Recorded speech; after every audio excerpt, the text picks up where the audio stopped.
Okay guys, so what we're going to do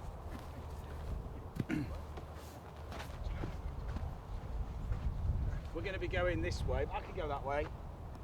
You've got to come a bit closer. Yeah, where would you just tell us where to stand? You can stand here, that's fine. I'm just going to show you some. That's okay.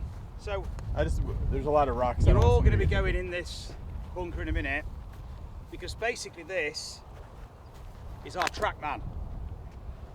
Okay, because this is the closest we're going to get to seeing the low point. Because normally your club's bouncing off the ground, okay, or bouncing through the ground. So it never gets. This is the closest we get to seeing the true low point. And the beauty about this is it leaves an impression, so we can see what we've just done. So what we're going to do is we're going to explore some pitching and chipping using the bunker.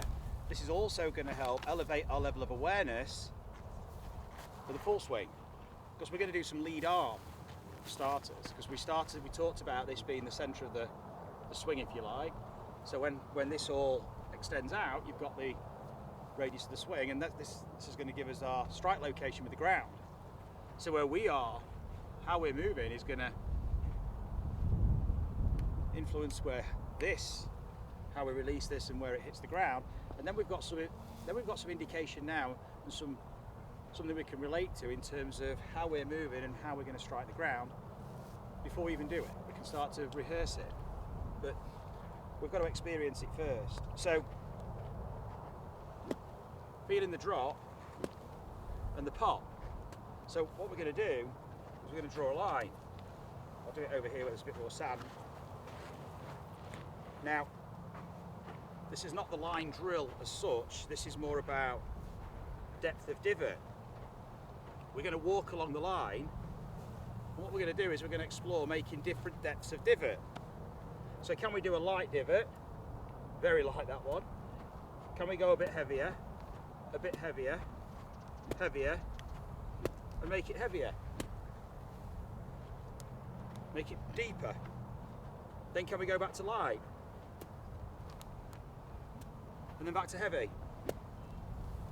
Can we differentiate between these 2 or 3 or 4 or 5 different releases, different contacts with the ground? What's influencing this is obviously this, but also where this is. So we know the lower we go, the opportunity to spring is there for us to access and release the club as we're going up on the way down. So we can start to really familiarise ourselves with going up as the club's going down, and be confident taking the ground, even with the ball further forward. So you can challenge yourself now. You can move further back and get the strike in front.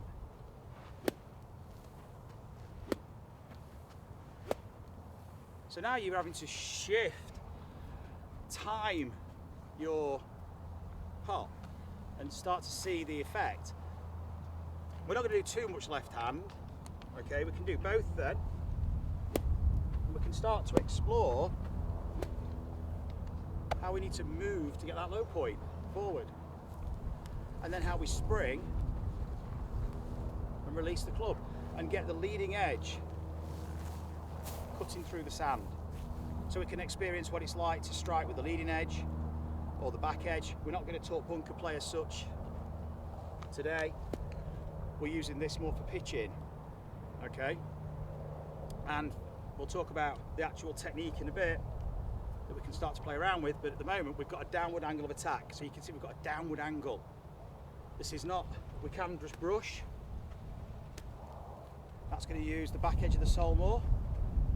You're going to feel how you're moving to create that, and then you can go deeper. And then we're going to talk about rotation of the club. The difference between this and the difference from that. Okay, so you can appreciate one's going to be more powerful than the other. Okay, even if I put lots of power in, if I release it and use the bounce, it's not the same. You can hear it, you can see it, the way it's compressing the sand. So we're using the leading edge. We've got the pressure of that leading edge, smaller surface area, cutting through the ground. It's going to make a bigger noise. Okay. So feel, sound are very much connected to movement, and also the visual. We're seeing where we're striking, and then with both hands on the club, we play around and do it again.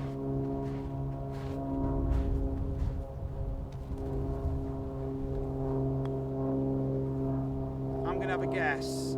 There's 7 of us. Probably everybody is going to be on this side. There's a challenge for you now, because I've told you that you're all going to be on that side, so you're going to try your hardest to be on this side. So if you're still on this side, we know there's an issue, because you're even trying to prove me wrong. Okay, and I want you to try and prove me wrong, but I want this to be at least in the middle of the stance. You could even challenge yourself and move it a bit left of centre. Okay, lead arm first. Can you get a strike on that side, and then can you go shallow and get heavier, heavier, heavier, and really work it? Notice where I'm going as that's getting heavier. The same place I'd go if I was doing this. Look at the hand path. Look where I went. Not this way. To get the power, pushing off the ground, and where's that going? And my hand, my eyes are here. I'm not level. We're moving to transfer this force through the system. So we're going to start to really use this environment to improve the movement, because it's giving us different feedback. Marcus, what would it look like if you started your swing as if you're going to take a big divot, but then try not to take a big divot? Okay, so you know what I mean? Like, would that be a lot faster then? More speed? So if I was taking a big divot, if you started your swing as if you're going to take a big divot, but then had to jump up really fast to not take a big divot, would that be more like kind of a good speed pattern then? Yeah. Okay. Absolutely, and probably for driver. Oh, okay. With the ball further forward. Okay. Because then you move the ball forward, you're doing the whole thing, but you're doing it behind the ball. Yeah. So you're still dropping, you're still doing the same thing, then you pop in, but you're doing it behind the ball, so you're catching it on the up.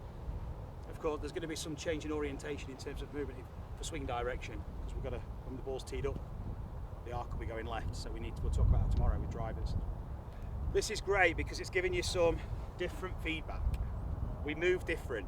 I was talking to Brendan and the guys yesterday about if we were walking, and I gave you 3 or 4 different surfaces, hot coals, grass, concrete, stones, sand, you would walk different. Okay, or light on. Okay, and then in the sand, oh right, you're gonna have to work harder. Feet are sinking. Your walking's the same, but you've adapted it. It's not the same. It's the same you, but no one's taught you how to walk on those. You've adapted to the environment. We change the environment. We're inviting the body in to some form of adaptation, and this is what we're going to see here, and see if we can then influence that. This is a challenge. So,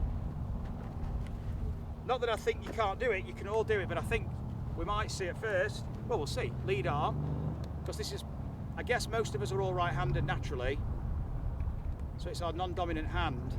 How well do we recognise this? We did a session yesterday with Brendan, and I challenged him to throw the ball into the floor, right-handed, no problem. Then left, backhanded. Okay, and the balls were, then I said, I want you to throw it out to the right, now shorter, now to the left, now further, and it was like really variable, because it's a non-dominant hand, and but it's still part of the chain. Okay, this is why I've asked you to bring 2 clubs. We're going to do that in a minute. First things first, guys, I want you to come into the bunker, use that one as well, draw a line, lead arm, and let's just work on the drop and pop that we were doing on the driving range, and let's see where our low point really is. Be careful, there's lots of rocks, so don't swing your sand towards anybody. That's a good point.